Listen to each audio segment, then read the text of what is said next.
Chapter 5. Okwe of Miami, actually.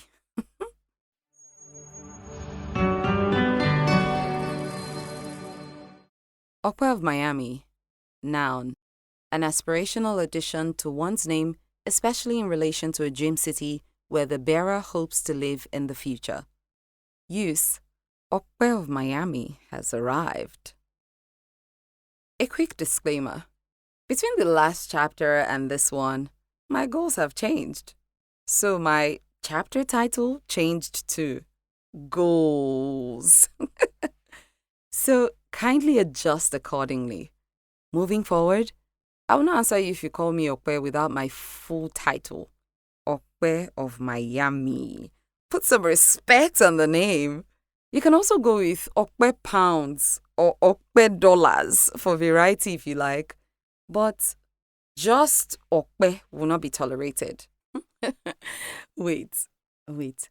Notice how Okwe dollars rhymes with Ote dollars. Well, I guess I found my rightful family. Anyway, before I get distracted again, let me tell you why I chose this title.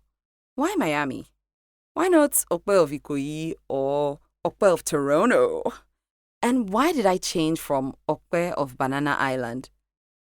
The truth is, there's no big story behind it. I was watching TV last night and I saw a real estate documentary on some of the world's most expensive vacation homes. The one that caught my eyes was in Miami. It was on 12 acres of lush greenery with a beach house on the other end of the land overlooking the ocean. The owner said she sometimes spent weeks in the beach house when she needed to take a break. Do you know what kind of flex it is that you can take a vacation on the same property that you own and live on, and it still feels like you're somewhere else? I saw all these zeros on the price tag of the property, and it was the same number of H's in my as my mouth stayed open for some minutes. You see, I don't intend to always pay rent. I watch all these documentaries because they give me a glimpse into my desired future. They keep me on my feet and inspire me to work towards my goals. I plan to be a house owner one day, and I'm sure I'm not the only one. So this title is me speaking it into existence. Okwe of Miami. Buying a house or owning property is a good thing, and perhaps in an ideal world, everyone should not have to rent. We should all own our houses. But have you seen the number of uncompleted buildings rotting away on every street in Abuja? It's as if people don't make proper plans by counting the costs before giving into the pressure of building houses. Yet, every 5 scrolls on Instagram, there's a smiling young couple in front of a house with a big sold sign and a caption about them being homeowners aged 25. God, when you say and sigh after reading their story. The pressure is real. Every day there are different real estate companies springing up all over Nigeria, many of them building skyscrapers that will give Dubai a run for its money. Some of them with adverts targeting the 1% of the 1%, even filled with an air of arrogance that if you cannot afford their estates, it's okay to just admire them. Even I, Okwe, swallowed hard, admired, and just looked away. So I understand the pressure. But should you give in, even when you know you're not ready? My advice will always be slow and steady. It applies in life, finances, even everyday activities like eating. If you don't take it slow and steady, you will end up choking and coughing. Rent until you can own. There are many factors to consider when deciding to rent or buy at every given time. I'm not a real estate consultant, so this is basically from a purely financial standpoint. What stage are you in your life? Are you at the beginning of your career, just leaving school, about to get married? Your current stage in your life will determine your responsibilities and priorities. If you're just leaving school or at the beginning of your career, you will likely have other personal priorities and financial goals. Later in your life, your priorities may shift towards catering to your family or building a house. Whatever stage you're at, you need to consider a few things before making the financial commitment to either buy or rent a house. First, Be sure of your settlement plans. Do you know where you plan to settle? What city? Are you certain of it?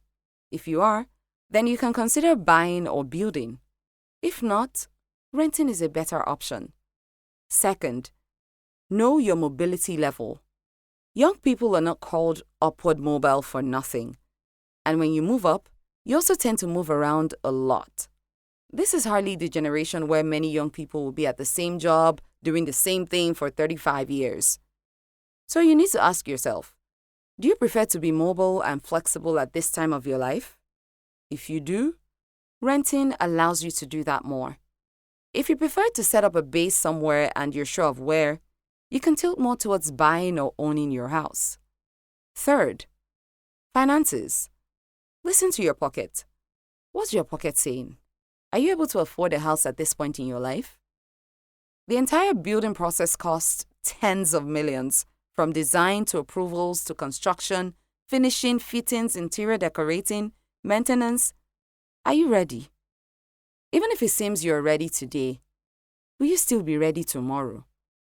Inflation considered, will you still be able to afford the building costs if any life-changing event like a job loss happens? While houses and landed property are assets, they can quickly become liabilities to people who did not count the complete cost before embarking on the project. Many times, some of these agents do not fully disclose the real cost of the project before you make a down payment. You only see the tip of the iceberg without understanding the full size of the iceberg, or even whether it's big enough to derail the ship of your life.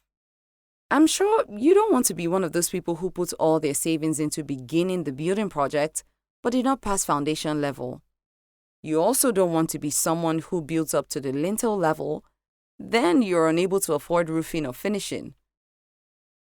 So your investments are gone into the ground, literally, yet you don't have a habitable building and will likely continue to struggle to pay rent. There's no one-size-fits-all answer on buying or renting a house. It's up to you to decide based on your financial situation and long-term goals. However, it's never too early to plan. You can never go wrong by planning ahead for your long-term goals. Actually, is there any other way? Yesterday, I changed my house plan to Miami, and I've decided that I'm going to save bit by bit, slowly and steadily. And as you people hail me, Okpe of Miami, I'll be motivated to top up my savings plans as often as possible till I reach my goal. Hail me, please, because the more my head swells, the more my savings plan swells. There you have it. Okpe's money theory. It only works for me. So I will stick with the plan that works for me.